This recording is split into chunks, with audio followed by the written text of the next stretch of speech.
राहुल गांधी को लेकर इन दिनों खासे तेज तर्रार हुए मंत्री गोविंद मेघवाल इस वक्त हमारे साथ हैं। पहले हम बात कर लेते हैं सामाजिक सुरक्षा की। 1000 करोड़ से अधिक की राशि लाभार्थियों को हस्तांतरित हुई है।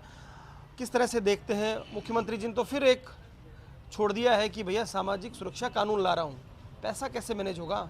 1005 करोड़ रुपए 1005 करोड़ रुपए अभी अभी हस्तांतरित किए हैं। और दूसरी जितनी भी योजनाएं, जैसे सड़कों का मामला है, चाहे हॉस्पिटल का मामला है, चाहे कॉलेज का है, चाहे कोर्ट का है, सभी के अंदर राशि जो आ रही है और काम हमारे चालू हो गए हैं। इसलिए अब राशि के बारे में तो बात ही नहीं करें, जबकि मोदी सरकार हमारा जो जीएसटी का पैसा है वो भी नहीं दे रही है। 8-10 हज़ार करोड़ रुपए आज भी हमारे बाकी पड़े हैं। और आपको पता है कि मोदी जी यहाँ आकर मोदी जी तो यहाँ आकर कह के गए हैं कि लूट की दुकान, झूठ का बाजार है कांग्रेस। मोदी जी का देखो झूठ बोलने का काम है। मोदी जी से झूठ कुछ भी बुला लो, ये गोरखनाथ, कबीर और नानक को एक साथ बिठा देते हैं और ये 33 करोड़ को 36 करोड़ देवदास बना देते हैं। इसके अलावा भी आप अगर देखोगे तो इनसे बड़ा झूठा कोई प्रधानमंत्री आपको देश में नहीं मिलेगा।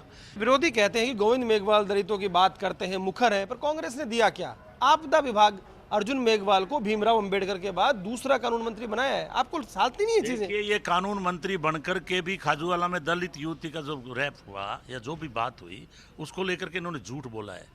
ये अंबेडकर बनना चाहते हैं, या तो पहला कानून मंत्री अंबेडकर था जिसने पूरे देश का संविधान लिखा, और या फिर अर्जुन राम जी जो दिन भर झूठ परोसते हैं और वो खुद कहते हैं अपने भाषण में कि चीनी के दौरे दिखाओ और जनता को मूर्ख बताओ। पर आप इतने मुखर रहते हो, क्या लगता है इस बार चुनाव आपके सामने लड़ रहे हैं? ऐसा आप लगातार अर्जुन मेघवाल को लेकर बोलते हैं। बिल्कुल तैयार हूं कि अर्जुन राम जी तीनों चुनाव में आपकी मुफ्त में ताबे लग गई।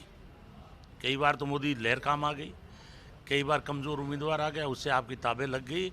और यदि आप कहीं गलती से भी इस चुनाव में मेरे सामने आ गए तो कोई बड़ी बात नहीं है कि अर्जुन राम जी की जमानत जब्त करा दूं। आप चुनौती दे रहे हैं उनको सीधे? मेरी बिल्कुल खुली चुनौती है कि अर्जुन राम जी अगर खाजूवाला हम आते हैं तो मैं स्वागत करूंगा और मैं चाहूंगा कि आप आएँ और मेरे सामने लड़ें।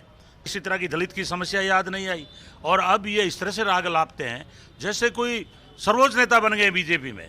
इसलिए मुझे पता है, इनको पता नहीं, अभी तक आरएसएस और बीजेपी को अच्छी तरह से जानते नहीं है, मैं जानता हूं। पर ये तो कह रहे हैं ना कि आप कांग्रेस से इतना मतलब मंत्री जो है सारे चुनाव हार रहे हैं। वो ये कह रहे हैं एक मंत्री ने बंगला बदल लिया, कांग्रेस के मंत्रियों की ये हालत है। ये लोग ये कह रहे हैं, मोदी जी भी कह रहे हैं, इनके मंत्री भी कह रहे हैं। वो कोई मूर्त का चक्कर है, वो इनमें भरोसा करते हैं, मैं तो करता नहीं हूँ। मैं तो नरक और स्वर्ग का भी भरोसा नहीं करता। लेकिन कल्ला जी ने बंगला खाली नहीं किया, वो सिटिंग उनकी वहीं है। उस बात को लेकर मोदी बोल रहा है तो मैं तो ये कहता हूं कि बीजेपी वालों के पास कोई बोलने के लिए मुद्दा नहीं है। फिर भी जनता वोट उनको देती है भाई। जनता कहाँ दे रही है? कर्नाटक में सफाया हो गया, अब शुरू हुआ। अब इनकी लड़ाई राहुल गांधी से शुरू हुई है। आपको पता है राजीव गांधी ने अपनी शहादत दी है, इंदिरा गांधी ने शहादत दी है, वो पोता है इंदिरा गांधी का। राहुल गांधी को लेकर आप जिस तरह से बोल रहे हैं, बीजेपी के लोग कह रहे हैं आप मर्यादा भूल गए हैं। आज भी कह रहा हूं कि अगर राहुल गांधी जी की तरफ अंगुली भी उठाई इन्होंने और एक भी दिन इन्होंने जेल भेजा, हम लाखों करोड़ों की संख्या में जेल भर देंगे और जब तक मोदी और अमित शाह का सुपड़ा साफ नहीं हो जाएगा हम जेल से बाहर भी नहीं आएंगे। मतलब इस बात की एक जो है साथी मानिए महादेव सिंह खंडेला कहते हैं लोग मरते रहते हैं, तालाब में डूब कर मरते। किस तरह की भाषा है कांग्रेस? ये आपदा प्रबंधन में नियम इस केंद्र सरकार ने लागू किए हैं और मुझे दुख है कि मैंने 13 तारीख को जो अमित शाह जी के साथ मीटिंग की, मैंने मुद्दा उठाया था कि खंडेला जी क्या बोले मैंने सुना नहीं, लेकिन उसने हमारे बुरे समय में सरकार बचाई है।